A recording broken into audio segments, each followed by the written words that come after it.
नमः शिवाय। हर हर महादेव शंभो। या देवी सर्वभूतेषु मातृरूपेण संस्थिता नमस्तस्यै नमस्तस्यै नमस्तस्यै नमो नमः। जय माता दी। हर हर महादेव। नवरात्रि काल में अखंड ज्योत के साथ बहुत बार आपने भैरव दीप जो है वो जलते हुए देखा होगा, लेकिन इसके पीछे का एक बहुत गूढ़ रहस्य भी है। और क्यों अखंड ज्योत के साथ जब हम लोग चाहे मंदिर में चाहे घर में जब नवरात्रि काल में माँ भगवती की अखंड ज्योत जलाते हैं, लेकिन ऐसे भी कई भक्त हैं या देवी स्थान है जहाँ पे निरंतर ही अखंड ज्योत है जो है वो जलती है। लेकिन जो घरों में 9 दिनों के लिए या नवरात्रि काल में जो है अखंड ज्योत जलाते हैं, तो उसके साथ जो भैरव दीप है वो जलाना क्यों ज़रूरी है, जिसके बारे में आज जो रहस्य है वो हम लोग जो है चर्चा करेंगे। लेकिन हरि अनंत हरि कथा अनंता, यथाशक्ति जो जैसा जितना कर पाए, जिसके पास जो समर्थता है वो अपने समर्पण के साथ उसको वैसे ही कर सकता है। ये कोई हार्ड फास्ट रूल नहीं है कि मैं आपको कोई चीज़ बता रहा हूँ कुछ योगियों के कुछ साधकों के मार्ग के अनुसार, तो ज़रूरी नहीं कि सभी को ही जो है वो अगर कर पाएँ बहुत अच्छा है। माँ के ऑर्डर से जो है आपको जो वो दिव्य चर्चा है कि कई बार जब आप जाते हैं तो जैसे आप भी अखंड ज्योत रखते हैं और कुछ ऐसे भी साधक हैं उनके आप घर जाएं या माँ की ज्योत उन्होंने रखी हो, तो उसके साथ में फिर आपको सरसों के तेल का जो है अखंड दीपक एक और जो है आपको देखने को मिले। उसके बारे में जो रहस्य है, उसके बारे में जो तथ्य है या उसका जो लाभ है, वो आज हम लोग फिर शिव शक्तोम चैनल पे जो है डिस्कस करने की कोशिश कर रहे हैं। और आप लोग का हार्दिक स्वागत है। और जो चैनल पे नए हैं, विनम्रता से निवेदन करूंगा कि चैनल को सब्सक्राइब कर लें, क्योंकि जो नित्य प्रति हमारी कोशिश है कि कोई ना कोई साधनाओं से जुड़े हुए एक्सपीरियंसेस, चाहे कम ज़्यादा हो, छोटे मोटे जो भी हमारे एक्सपीरियंसेस हैं, माँ भगवती की कृपा से प्राप्त कुछ एक ऐसे रहस्य, कुछ ऐसे तथ्य जो कई बार संतों से प्राप्त होते हैं, भक्तों से प्राप्त होते हैं। जैसे उनमें से एक ये जो कई सारे भक्त कुछ खास साधकों के घर जाते हैं, तो जब उन्हें अखंड ज्योत के साथ जो है भैरव दीपक जो है वो देखने को मिलता है, तो उसका क्या कारण है कि क्यों दो दो अखंड जो स्वरूप है वो रखे जाते हैं एक जगह। अखंड ज्योत जो माँ भगवती की है, अब इसमें भी हर बार हम लोगों ने चर्चा की है, पहले भी इससे जुड़े हुए कुछ और प्रश्न भी हैं कि अगर अखंड ज्योत बीच में शांत हो जाए, वैसे तो माँ भगवती करे कि किसी के साथ ऐसा ना हो, कोई बहुत भाव से ज्योत रखे, लेकिन उसके लिए भी पहले हमने हल के बारे में बात की। पहले एक वीडियो हम लोगों ने उसके लिए भी बहुत डिटेल में प्रिपेयर किया था, और कुछ एक की स्टेप्स वाले वीडियोस भी जो है वो पहले भी हमने अपलोड किए कि कैसे कैसे अगर ज्योत जो है आपने उसकी सेटिंग करनी है तो कैसे रुई का प्रयोग करके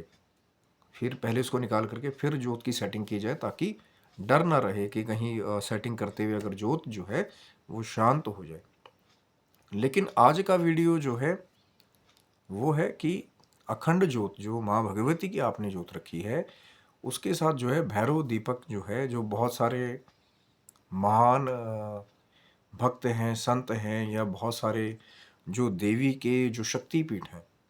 वो भी इसके बारे में क्यों कहते हैं। उसका सबसे पहला और प्राइमरी कारण ये है, वैसे तो आगे जो है ये एक क्रम है। हनुमान जी जो है भक्ति की ध्वजा लेकर के आगे चलते हैं और भक्तों की भक्ति में वृद्धि करते हुए जाते हैं, और बीच में माँ भगवती का स्वरूप जो है बताया जाता है, और पीछे से जो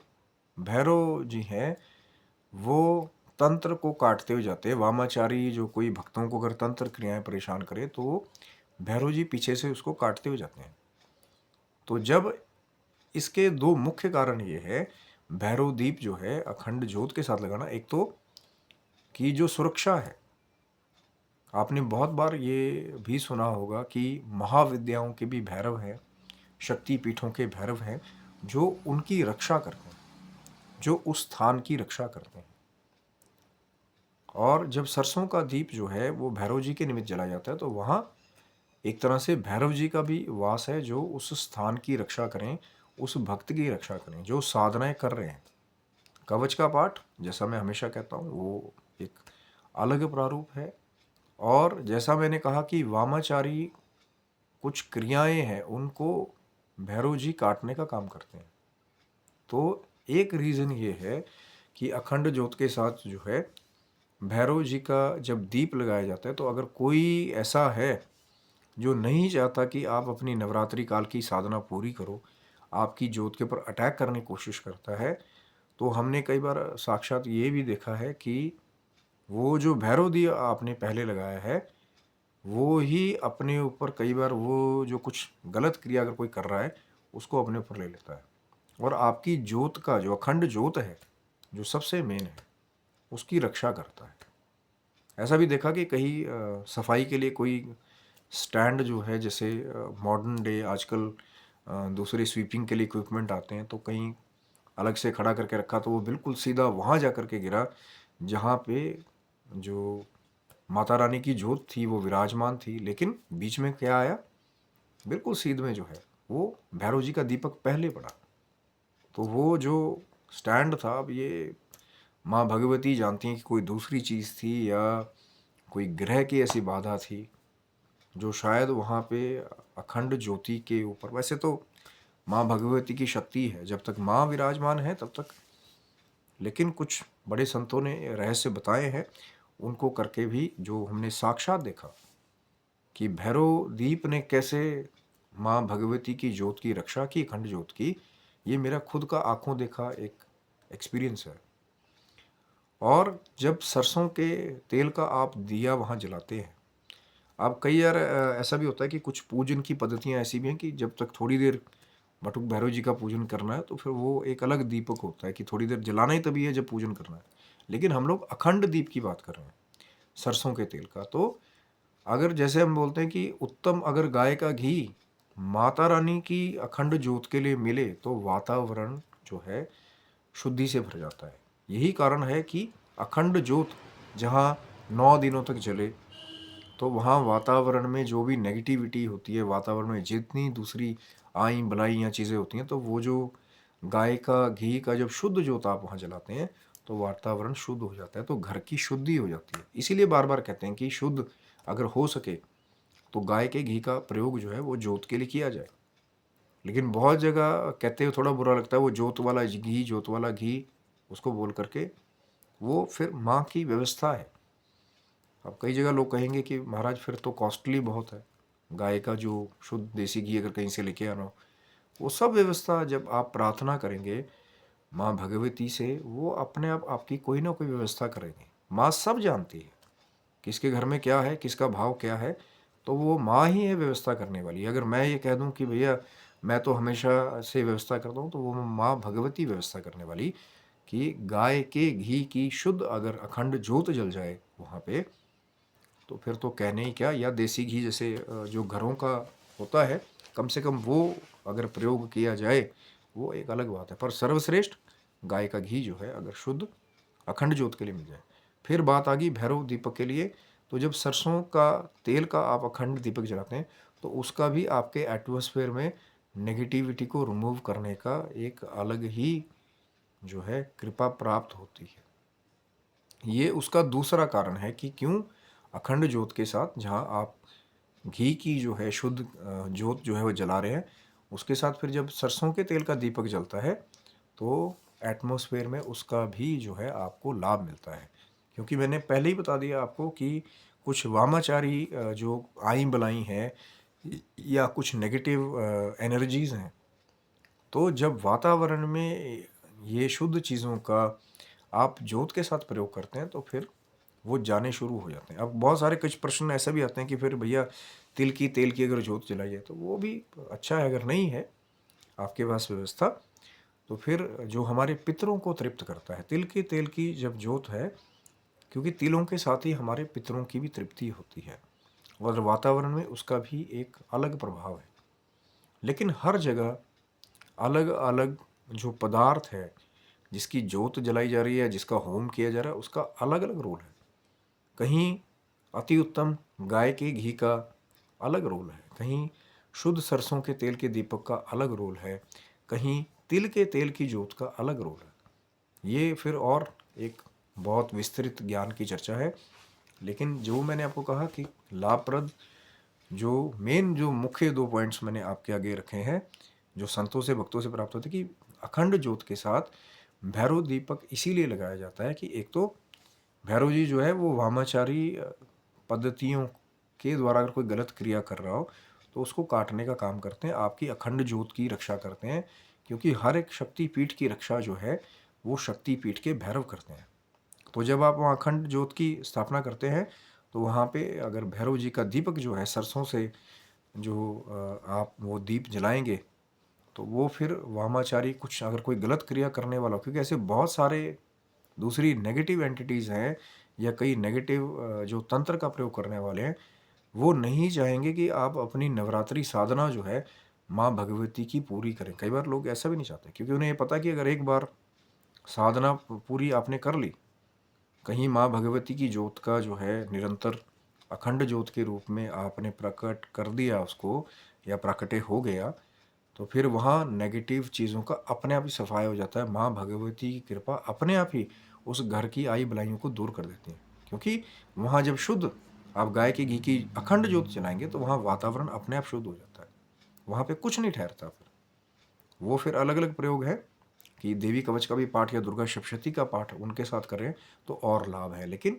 उस स्थान की सेफ्टी के लिए, साधक की सेफ्टी के लिए और रोगों के नाश के लिए जो है फिर भैरव जी का जो दीपक है, जो सरसों के तेल का दीपक है, अखंड दीपक,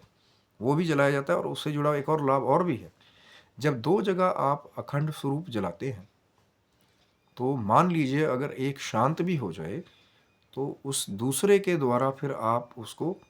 सजीव कर सकते हैं, पहले वाले को जो एक कोई शांत हो जाए, क्योंकि दोनों एक साथ जलाए गए। अब हो सकता है 5वें छठे दिन जा करके आपने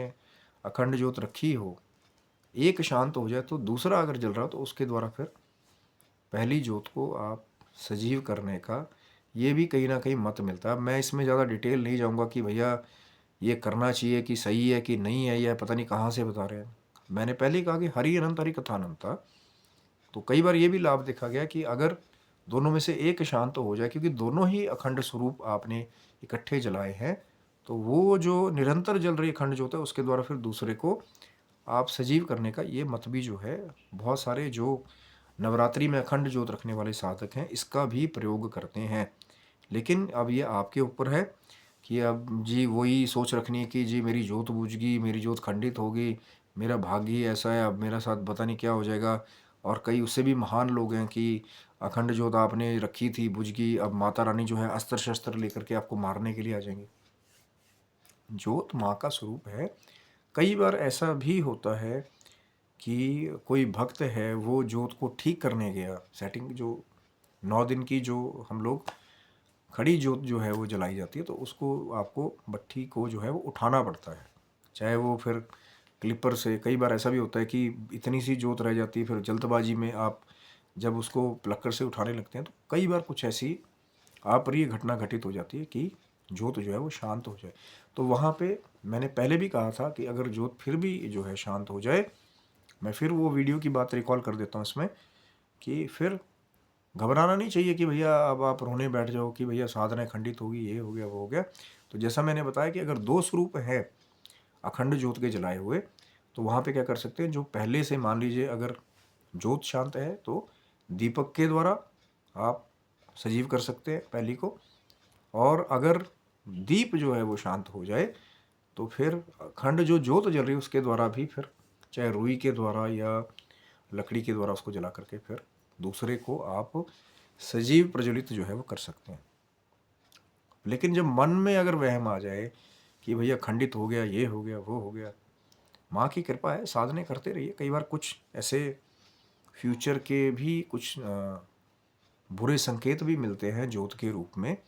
जो हमें बाद में जाके पता चलते हैं कि क्यों साधनाओं के बीच में जो है रुकावट आई, या कोई ऐसा है जो गलत क्रिया कर रहा है, वो नहीं चाहता, उसने अपना पूरा जोर लगाया हुआ है कि आपके घर में शुद्धता आए, आपके घर में जो है तरक्की आए। तो कई बार ये संकेत जो है ज्योत भी अपने ऊपर कई बार चीज़ें ले लेती है। उसको नेगेटिव उसमें नहीं लेना चाहिए कि भैया हमारा भाग्य खराब है या अब तो क्रोपी होगी या पता नहीं अब क्या अपशकुन हो गया, क्या बुरा हो जाएगा। जैसे मैंने बताया 2 अखंड स्वरूप हैं, एक से दूसरे को सजीव करके, क्योंकि वो भी तो ज्योत जल ही रही है ना। आपने 2 स्वरूप जलाए हैं, अगर एक शांत हो गया तो दूसरा जो अखंड जल रहा है वो भी तो उसी दिन जलाया है, वो भी उसी तिथि में जलाया है, वो भी प्रतिपदा में उसको जलाया है। तो फिर उससे लेकर के पुरानी वाली को जो है सजीव करके फिर आरती की जाए माँ भगवती की और क्षमा याचना की जाए। देव अपराधन क्षमापन स्तोत्र जो है इसीलिए दिया गया श्री दुर्गा सप्तशती में, गीता प्रेस गोरखपुर जो है कि देव अपराध क्षमापन स्तोत्र, कि अगर देवी के निमित्त लगता है कोई त्रुटि होगी, गलती होगी, वैसे तो माँ बच्चे बन करके जाएंगे तो माँ हमेशा माफ़ करती है, लेकिन देव अपराध क्षमापन स्तोत्र आरती की माँ से क्षमा याचना की, माँ कोई भूल चूक हमसे हो गई या ज्योत शांत हो जाए या भैरव दीप शांत हो जाए। लेकिन एक और उपाय मैंने आपको बताया उसके साथ में कि अगर 2 स्वरूप जलाए हैं अखंड, एक जगह माता रानी की ज्योत और एक जगह भैरव दीप, तो फिर जो एक बच जाए उसके द्वारा दूसरे को सजीव करने का आप कार्य कर सकते हैं। और इससे जुड़ी एक टेक्निक भी मैंने बहुत बार शेयर की है कि पहले रुई में अगर आप ठीक भी करने जा रहे हैं ज्योत को सेट करने, तो रुई से जो है पहले एक जला करके उसी अखंड ज्योत से उसको किसी कटोरी में अलग से रख लीजिए। अगर सेटिंग करते हुए वो अगर बुझ भी जाती है तो भी जो पहले से आपने सेव करके रखी है अलग से, तो उसके द्वारा उसको सजीव करने का ये भी प्रयोग जो है वो किए जाते हैं। जब 9 दिन की अखंड साधना होती है या उससे भी ज़्यादा लंबी कोई साधना करता है तो ये चीज़ें जो है वो की जाती हैं। लेकिन मन में वहम मत रखिए कि ज्योत बुझ गई, खंडित हो गई, अब इसको दोबारा नहीं जलाना, या जी हमें तो पूरी थ्रेडिंग चेंज करनी पड़ेगी, हमने तो जी ज्योत बहुत बड़ी सेट की थी, हम मौली फिर से पूरा जो है रोल चेंज करो, ऐसा कुछ नहीं है। ये कुछ एक ऐसी बातें हैं कि जब मन में आपके भाव सही है, अब एक वो भक्त है जो जोत को सेट करने के लिए जा रहा है, बस जोत बुझने वाली थी, टच हुआ पलक कर वहाँ पे जोत शांत हो गई, तो क्या माँ को नहीं पता होगा कि आपके अंदर भाव क्या है? सब जानती है माँ। तो ऐसा डरने की आवश्यकता नहीं है। लेकिन अगर फिर भी हो जाए तो माँ भगवती की आरती करके, माँ के चरणों में प्रणाम करके, क्षमा याचना करके, देव अपराध क्षमापन स्तोत्र इसका भी पाठ कर सकते हैं। क्षमा प्रार्थना है उसका भी पाठ कर सकते हैं। या अगर वो दोनों नहीं भी आते तो हाथ जोड़ करके माँ भगवती के आगे प्रार्थना कर सकते हैं कि माँ कोई त्रुटि अगर हमसे हो गई हो, तो कोई अगर दुर्योग जो आगे आने वाला हो तो उसको माँ भगवती दूर करे। इसीलिए बहुत सारे जो भक्तजन हैं, फिर वो 9वें दिन अगर कोई ऐसी चीज़ जैसे खेतरी अगर सही नहीं आए, आपकी जो खेती बीजी जाती है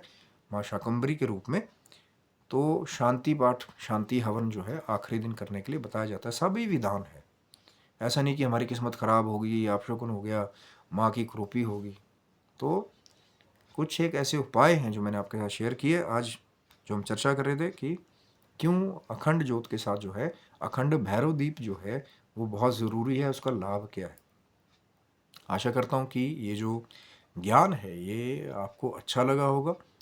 और जब आप लाइकिंग, शेयरिंग, सब्सक्राइबिंग जो है करते रहते हैं चैनल पे, तो वो ऊर्जा बनी रहती है कि एक से एक आगे भी आप चैनल को सब्सक्राइब रखेंगे तो जो नवरात्रि के महान पर्व की जो रात्रियाँ आने वाली हैं, 9 रात्रियाँ, तो फिर उसमें भी आगे जब आप चैनल को सब्सक्राइब रखेंगे तो फिर कोशिश करेंगे कि फिर नित्य प्रति आपके साथ कुछ साधनाओं से जुड़े हुए कुछ एक्सपीरियंसेस या कुछ माँ भगवती के ऐसे भी चमत्कार हैं कलयुग में जो आदमी को सोचने पे मजबूर कर देते कि हाँ कोई सुप्रीम पावर है जो नेचुरल से भी बड़ी है, जो सुपर नेचुरल है। और शिव और शक्ति की कृपा हो जाए तो चमत्कार भी अपनी आँखों से साक्षात होते हुए आप देखेंगे कि प्यारे चमत्कार भी होते हैं, लेकिन होते हैं उनके साथ जिनका भाव जो है, जिनका समर्पण जो है, जिनकी भक्ति जो है माँ भगवती के चरणों में निरंतर भेंट के रूप में जाती है। क्योंकि माँ भी भाव देखती है, माँ भी अपने बच्चों की हर एक गलती को पैर पैर पे माफ़ करती है। और अखंड ज्योत अगर रखिए, डरने की कोई आवश्यकता नहीं है कि जी मुझे तो फलानी ने बताया था उनके घर में ये हो गया, वो हो गया, ऐसा हो गया, वैसा हो गया। क्योंकि माँ को हमेशा याद कीजिए, माँ को पैर पैर पे याद करें। कभी भी मुश्किल आए, कोई त्रुटि हो जाए, कुछ भी हो जाए, तो माँ भगवती जब आपके अंग संग सहाई होगी तो फिर कोई क्या आपका जो बाल है वो बांका करेगा, कोई कुछ नहीं कर सकता। लेकिन कष्ट भी आते हैं भक्तों को, त्रुटियां भी कई बार जो है वो दुख भी मिलते हैं। लेकिन ये साधनाओं के मार्ग पे जो है, जब थोड़े आप गहरे हो जाते हैं तो बाद में जाके पता चलता है कि संकेत क्यों मिला, क्यों बाधाएं आई। तो कई बार चीज़ें बहुत बाद में जाके पता चलती है। लेकिन ज़रूरी है, जैसे मैंने आपको बताया, कि लाभ ले सकते हैं जब अखंड ज्योत के साथ भैरव दीप जो है अखंड जो है वो लगाया जाता है। लेकिन फिर वही बात है, हरि अनंत हरि कथा अनंता, जिसके पास यथाशक्ति जो हो वो उसका प्रयोग कर सकते हैं। अब कोई कहे महाराज हमारी तो एक ही व्यवस्था बड़ी मुश्किल से होती है, दूसरा कहाँ से लगाएं? तो जैसा माँ का ऑर्डर हो वैसा कीजिए, लेकिन भाव के साथ कीजिए। अधूरेपन के भाव के साथ नहीं कि मेरे पास ये नहीं है, मेरे पास वो नहीं है। जो है बस माँ को समर्पित करके ये नवरात्रि की साधना जो है आपके लिए सुख शांति समृद्धि लेकर के आए। यही हमारी जो है माँ के चरणों में अरदास है। तब तक के लिए आप सभी बंधुओं को हर हर महादेव शंभु। जय माता दी।